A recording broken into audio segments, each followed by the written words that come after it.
komputasi ilmiah dan rekayasa. Tujuan utama dari metode Gauss-Seidel adalah untuk menghasilkan estimasi interaktif yang mendekati solusi sebenarnya dari sistem persamaan linier. Menurut Kepler dan Channel tahun 2021, metode substitusi Gauss-Seidel merupakan metode yang sangat powerful dengan menebak nilai awal dan kemudian metode interaktif untuk mendapatkan perkiraan akar yang dicari. Isu konvergensi pada metode interaktif merupakan hal yang penting dalam konteks solusi numerik.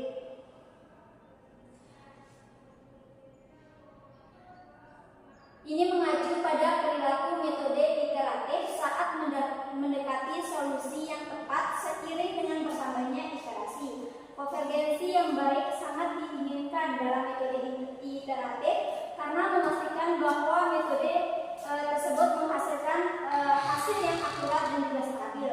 Kriteria konvergensi yang perlu dipahami pada metode substitusi Gauss-Seidel adalah sistem persamaan linier harus sebuah paradominality diagonal system.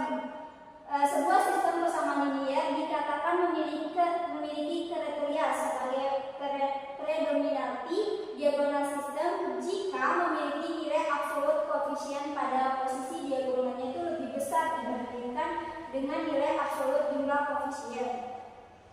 Secara umum, konsep dasar dari metode Gauss-Seidel adalah dapat menyelesaikan berbagai permasalahan matematika dan teknik, khususnya dalam menyelesaikan sistem persamaan linier. Salah satu metode iteratif yang cukup populer adalah metode Gauss-Seidel ini. Metode ini digunakan untuk mencari solusi pendekatan dari sistem persamaan linier yang memiliki banyak variabel. Keunggulannya terletak pada kesederhanaan algoritma dan efisiensi dalam konvergensi solusi, terutama jika diterapkan pada sistem yang bersifat sparse atau dominan diagonal. Nah, di sini metode Gauss-Seidel ini bisa ditulis secara umum berbentuk AX sama dengan B, di mana A adalah matrik koefisien berdimensi n dikali n, x adalah faktor solusi berdimensi n, dan B adalah vektor konstantanya.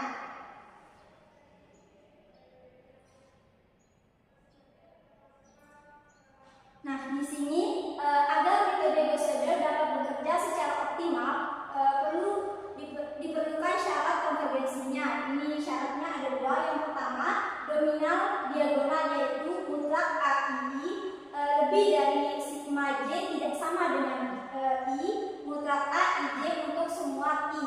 Yang kedua, matriks A merupakan simetrik positif definit. Tanpa memenuhi kondisi ini, metode mungkin tidak akan konvergen atau memerlukan iterasi yang sangat banyak.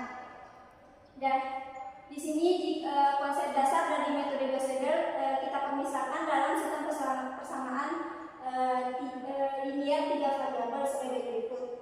Kemudian ada rumus interaksi dari metode Gauss-Seidel. Yang pertama yaitu x1 I tambah 1 sama dengan g1, x1i, x2i, x3i sampai dengan xn. Nah, di sini sampai ada x1 ditambah 1, kemudian x2 ditambah 1, kemudian x3 ditambah 1 sampai dengan xn ditambah 1. Nah, keterangannya di mana xji menunjukkan nilai variabel kj pada iterasi ke i. xi3 berarti nilai x1 pada iterasi ketiga. Kemudian xji ditambah 1 menunjukkan nilai variabel kj pada iterasi ke 1 ditambah 1. Ini adalah pendekatan baru atau disebut dengan Nevelum yang diperoleh setelah dihitung dengan rumus fungsi gj. Di sini ada keterangannya. Gj sama dengan fungsi dari semua variabel dalam sistem. Fungsi ini diperoleh dengan memisahkan salah satu variabel dari sistem persamaan non-linear. Misalkan jika kita punya sistemnya itu x1, jadinya x1, x2 sampai dengan xn sama dengan 0. Maka diubah ke dalam bentuk yang lebih eksplisit jadinya x1 sama dengan g1 yang tadinya f1 diubah ke x1 sama dengan g1, x2, x2 sampai dengan xn. Nah, fungsi gj digunakan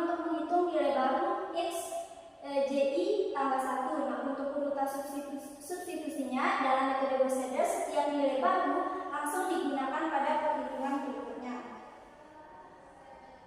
Nah, di sini ada langkah-langkah algoritmanya. Yang pertama step 0 atau step yang dimulai. Yang kedua step 1, input data awal. Sedangkan awalnya x0 sama dengan 0,1. Sama dengan y0 juga 0,1, z0 sama z-nya juga 0,1. Akan tetapi x0-nya itu ada positif, y0-nya juga positif, sedangkan x0-nya adalah negatif 0,1. Maksimum iterasinya itu n-max misalnya 50. Step kedua, iterasi awalnya itu k sama dengan 0. Kemudian step ketiga, hitung nilai baru. Kita hitung nilai xk sama dengan 0,5 ditambah cos yk dikali zk. Kemudian nilai yk 1/9 akar 1,06 tambah sin sk ditambah xk ditambah 1 kuadrat kurang 0,1. Kemudian nilai sk ditambah 1 sama dengan 3 dikurang 10 pi per 60 dikurang eksponen min xk ditambah 1 dikali yk ditambah 1 dibagi 20. Kemudian step keempat untuk error maksimumnya seperti ini. Kemudian yang step kelima, cek kondisi berhenti. Nah, jika e lebih kecil dari epsilon maka berhenti. Solusi konvergen ditemukan xk ditambah 1 yk ditambah 1, zk. Kemudian jika k lebih besar sama dengan n maksimumnya, itu berhenti, iterasi gagal atau konvergen.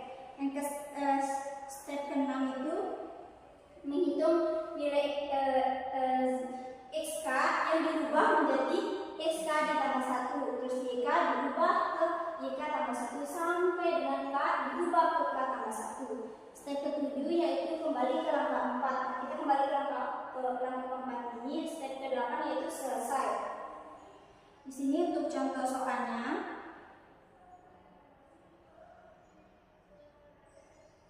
Contohnya itu gunakan metode Gauss Seidel untuk menyelesaikan sistem persamaan linear berikut. Nah, ada 3 sistem persamaannya yaitu 5x1 min 2x2 ditambah x3 sama dengan 4. Persamaan kedua x1 tambah 4x2 min 2x3 sama dengan 3. Persamaan 3 2x1 ditambah x2 ditambah 6x3 sama dengan 8. Selesaikan hingga 3 iterasi dan hitung kesalahan relatif mutlak pada setiap variabel di setiap iterasi. Gunakan nilai awalnya itu x1 untuk nilainya 0, x2-nya 0, x3-nya juga 0. Untuk penyelesaian pertama itu kita ubah persamaan 3 persamaan itu ke dalam bentuk iteratif. Nah, ini persamaan satunya 5x1 sama dengan 4 tambah 2x2 min x3 dikali b, x3 saja dari b.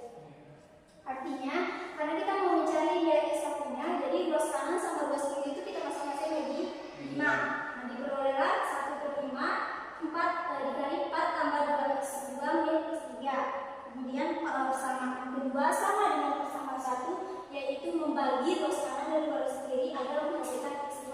Kemudian x3 sama juga mencari persamaan 1 dan 2, yaitu mencari nilai x3 dengan membagi Gauss kanan dan Gauss kiri sama dibagi dengan 6. Kemudian untuk iterasi pertamanya kita gunakan nilai yang dalam pernyataan soalnya, di mana x1-nya 0, x2-nya 0, x3-nya 0. Nah, x1 untuk persamaan pertama. Persamaan pertama kita ambil 1/5 dikali 4 tambah 2x2 0 kurang x3-nya 0. Diperoleh 1/4 ditambah x2-nya kan 0 dikurangi 0. Turun, dioperasikan hasil x1 untuk untuk iterasi pertama diperoleh 0,8. Nah, untuk iterasi yang kedua sama dengan iterasi pertama, tapi yang diganti itu adalah x1-nya jadinya 0, 8 ditambah 2 kali 0 diperoleh 0,5. Kemudian x3-nya sama dengan mencari x1 dan juga x2 diperoleh hasilnya 0,975. Kemudian kita hitung iterasi kedua dengan langkah ketiga. Nah, x1 untuk iterasi kedua yaitu tadi kan x1 untuk iterasi pertama, sekarang x1 untuk iterasi kedua. Diperoleh hasil hasilnya itu adalah 0,825. Kemudian hitung lagi X2 untuk iterasi keduanya, X1 untuk iterasi kedua dan X2 untuk iterasi yang kedua yang terbaru. Nah, maka diperoleh ini untuk X1 2 diperoleh 0,5825 dari nilai ini. Disubstitusi hasilnya itu X3 dan untuk iterasi 1 0,8865. Kemudian kita hitung kesalahan relatif mutlak iterasi kedua, yaitu errornya X pangkat min X pangkat min 1 per XK dikali 100. Kita substitusi yang X1 2 hasilnya 0,825. Kemudian X1 yang iterasi 1 hasilnya 0,5, X1 iterasi 2 0,82. Setelah dioperasikan hasilnya 0,0303 atau 3,03%, sama dengan error pada kedua dari iterasi kedua sampai dengan ketiga. Untuk iterasi ketiga sama nilainya, dan di sini ya hitung kesalahan relatif untuk iterasi ketiga. Tadi iterasi kedua, sekarang iterasi ketiga untuk kesalahan relatifnya. Diperoleh X1 per 3 nilainya 1,03521, kemudian X1 2 0,825. Kemudian X1 iterasi ketiga hasilnya 1,0351. Nah, diperoleh hasilnya 0,22031 atau 20,31% sampai dengan iterasi ketiga. Dengan melanjutkan iterasi, nilai X1, X2 dan X3 akan terus mendekati solusi yang sebenarnya yang dapat diversifikasi adalah X1 sama dengan 1, X2 sama dengan 1, dan X3 sama dengan 1. Kemudian untuk pengaplikasian ke dalam MATLAB dari contoh soal yang kedua tadi, ini sintaksnya setelah kita operasikan ke dalam MATLAB, apakah dia jawabannya itu sama atau tidak. Itu soalnya 5x1 min 2x2 ditambah x3 sama dengan 4. Kita run selection. Nah, ini untuk gambar grafik dari soal nomor 2. Jadi soal nomor 1 dan soal nomor 2 itu grafiknya itu berbeda karena kesamaannya juga berbeda. Kemudian hasilnya, nah di sini hasilnya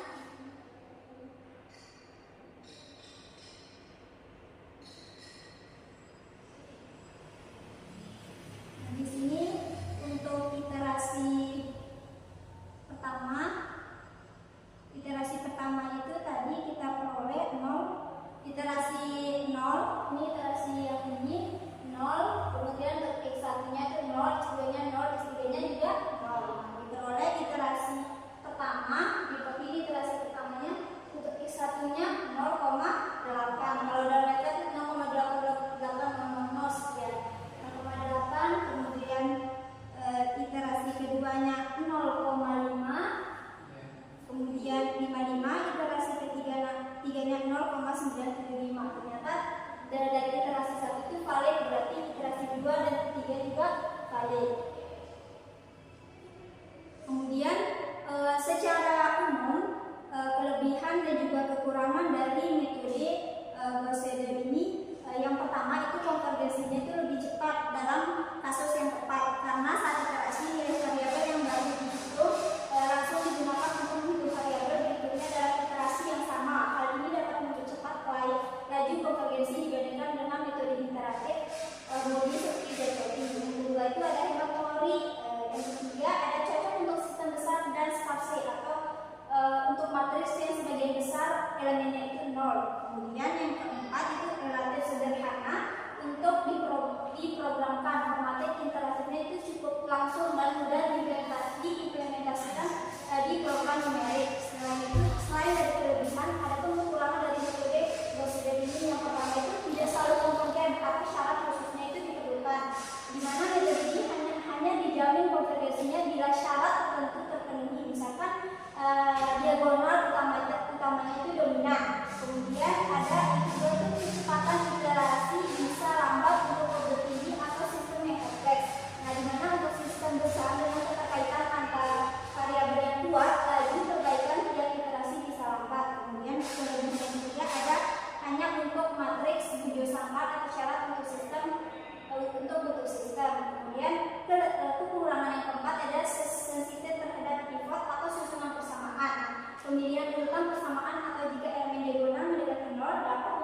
menyebabkan masalah atau divergen atau akurasinya itu buruk. Dan yang terakhir, kurang cocok untuk paralelisme.